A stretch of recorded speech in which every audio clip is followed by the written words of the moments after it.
I mean, I've been in the mixtape game, I would say altogether, probably about 4 years or so.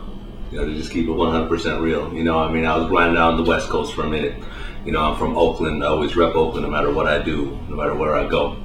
But, you know, about 3 years ago, I decided to move to the East Coast to kind of step my game up. And, you know, that was a great move because everything started popping from then on in.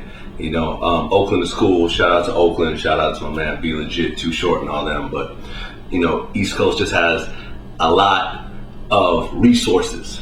You know, it's like you got MTV, BT, Source, Vibe, Double XL. All the producers are out here, a million rappers are out here, all the labels are out here. So if you're really trying to get your hustle on and really trying to take it to the next level, you're not just trying to be that hot dude in your city, which I never really wanted to be. You know, you got to step it up to a place like New York or LA or these days Atlanta also.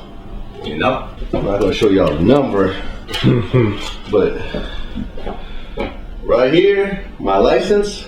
You can see this? You can see this? For sure, we got it. This is Justo's crib. My license was registered right there. You see that? You see that? That's Justo's crib right there. You know what I mean? Justo's my motherfucking man. You know, I came to New York, you know, as just like a hungry DJ kid. That nobody heard about me or whatever else. You know, Justo showed me around. You know what I mean? The first year I came out, I was nominated for I think Best Reggae DJ. And then the next year, you know, we really hit them hard.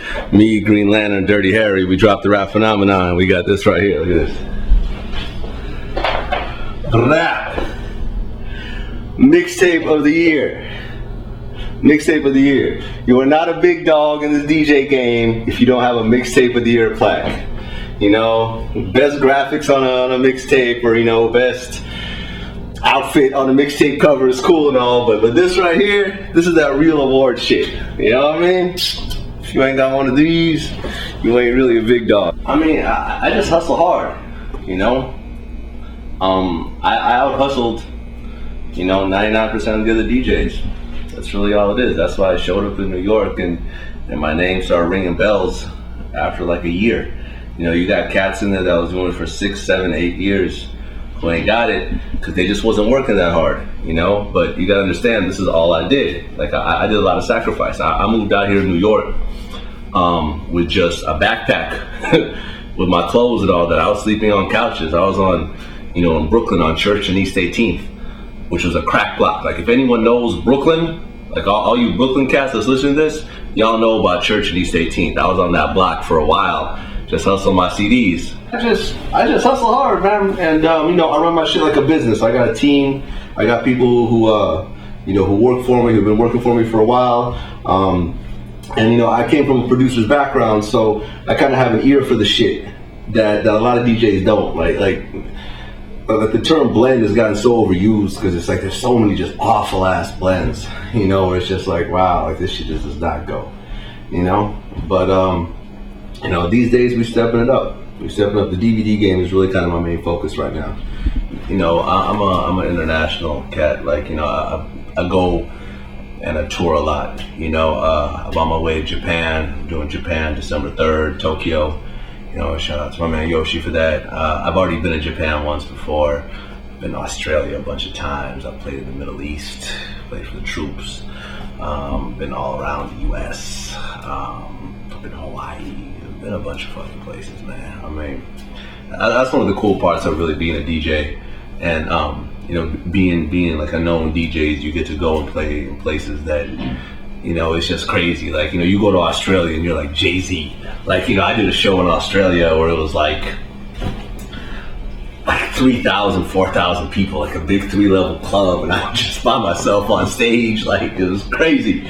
You know what I mean? I had the whole butcher outfit on. I had blood dripping down my arm and a butcher knife and all that.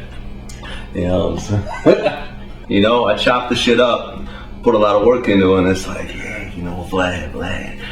You know, I was like, you know, Vlad the Butcher. You know what I mean? Kind of went with my whole kind of Russian background and, like, you know, the whole crazy white boy thing. Like, you know, it was kind of cool. And, like, we started doing some photo shoots with it, and people kind of took to it. You know what I mean? If you saw, like, the Devil's Advocate, there's a whole photo shoot with me and this chick both, like, cover ourselves in blood and completely fuck up this girl's apartment.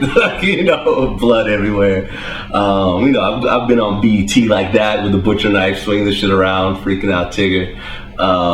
You know, it's just kind of like a cool little thing, man. You know, Vlad the Butcher has a little ring to it. And, you know, you play around with, you know, when it comes to, you know, the whole entertainment thing, you got to understand that it's entertainment. It's got to be bigger than life. And, you know, you try different things, certain things people take to it. You know, that was one of them.